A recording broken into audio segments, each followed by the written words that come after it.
Assalamualaikum warahmatullahi wabarakatuh.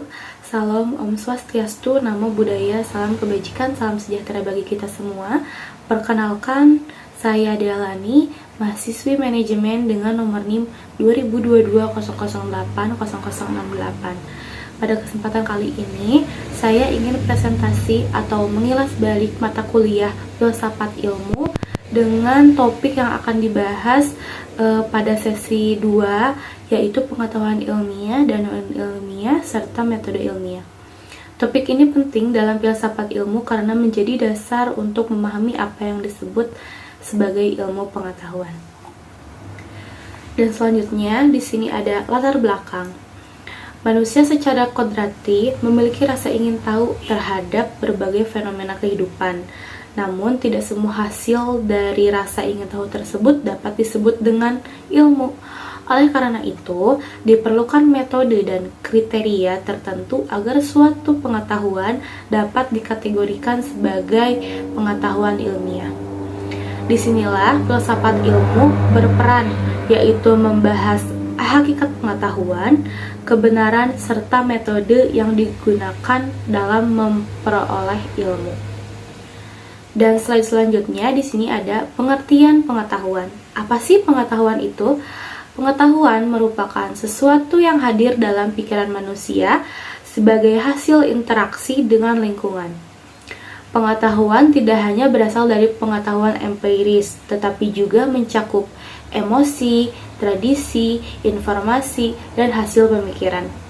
Namun, penting untuk dipahami bahwa tidak semua bentuk pengetahuan tersebut memiliki sifat ilmiah.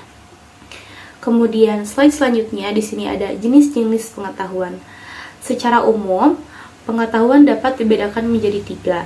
Yang pertama adalah pengetahuan biasa atau common sense, yang pengetahuan sehari-hari yang tidak sistematis dan tidak bisa diuji kebenarannya. Kemudian jenis-jenis pengetahuan yang kedua adalah pengetahuan ilmiah, di mana pengetahuan yang diperoleh melalui metode ilmiah bersifat sistematis, objektif, serta dapat diuji kebenarannya.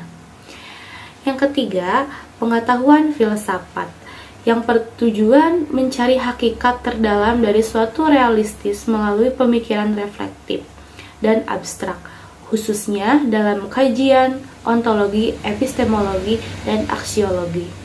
Dan slide selanjutnya di sini ada pengertian pengetahuan ilmiah. Apa sih pengetahuan ilmiah itu? Pengetahuan ilmiah adalah pengetahuan yang diperoleh melalui proses ilmiah yang terstruktur.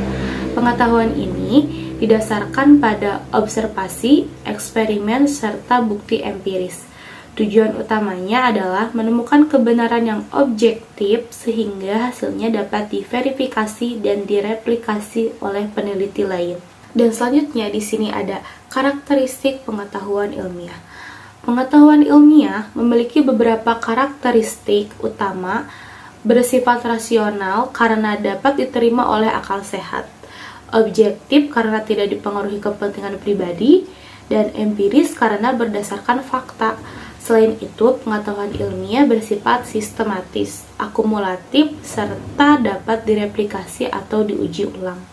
Selanjutnya, ada pengertian pengetahuan non-ilmiah. Apa sih pengetahuan non-ilmiah dan apa sih bedanya non-ilmiah dengan pengetahuan ilmiah itu? Pengetahuan non-ilmiah adalah pengetahuan yang diperoleh tanpa menggunakan metode ilmiah. Pengetahuan ini biasanya bersumber dari tradisi, kepercayaan, intuisi, atau mitos. Karena tidak didasarkan pada penguji empiris, pengetahuan non-ilmiah tidak dapat dibuktikan secara ilmiah. Selanjutnya di sini ada karakteristik pengetahuan non-ilmiah. Pengetahuan non-ilmiah bersifat subjektif dan tidak sistematis. Kebenarannya tidak dapat diuji maupun direplikasi.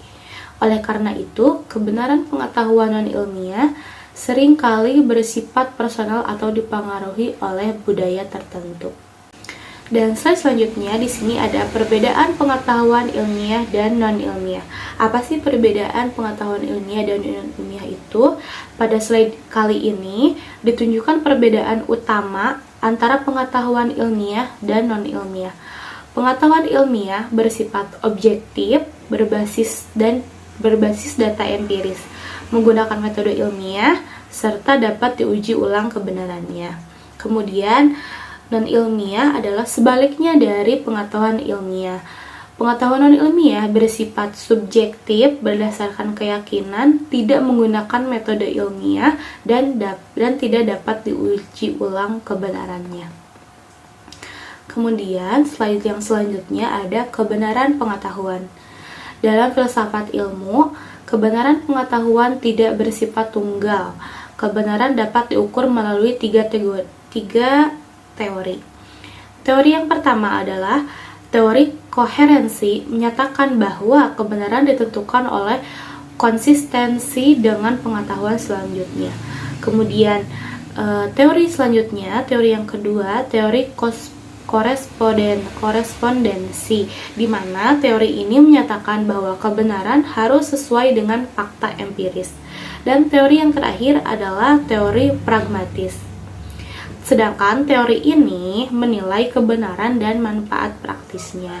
Hakikat pengetahuan dapat dipahami melalui dua pandangan utama. Pandangan yang pertama adalah realisme, di mana pandangan ini berpendapat bahwa pengetahuan merupakan gambaran nyata dari dunia sebagaimana adanya. Sementara itu, idealisme memandang bahwa pengetahuan bersifat subjektif karena merupakan hasil dari proses mental manusia. Ada pengertian metode ilmiah. Apa sih metode ilmiah itu? Metode ilmiah adalah cara yang sistematis untuk memperoleh pengetahuan ilmiah. Metode ini menggabungkan penalaran deduktif dan induktif didasarkan pada bukti empiris dan bertujuan menghasilkan ilmu yang dapat diandalkan serta dipertanggungjawabkan. Kemudian di sini ada langkah-langkah metode ilmiah. Metode ilmiah dimulai dari perumusan masalah, kemudian penyusunan kerangka berpikir, setelah itu dirumuskan hipotesis yang akan diuji melalui penelitian. Hasil pengujian tersebut kemudian dianalisis untuk menarik kesimpulan yang bersifat ilmiah. Next, di sini ada struktur pengetahuan ilmiah. Pengetahuan ilmiah memiliki struktur yang terdiri dari asumsi, hipotesis, prinsip, teori, hukum, serta aksioma atau postulat.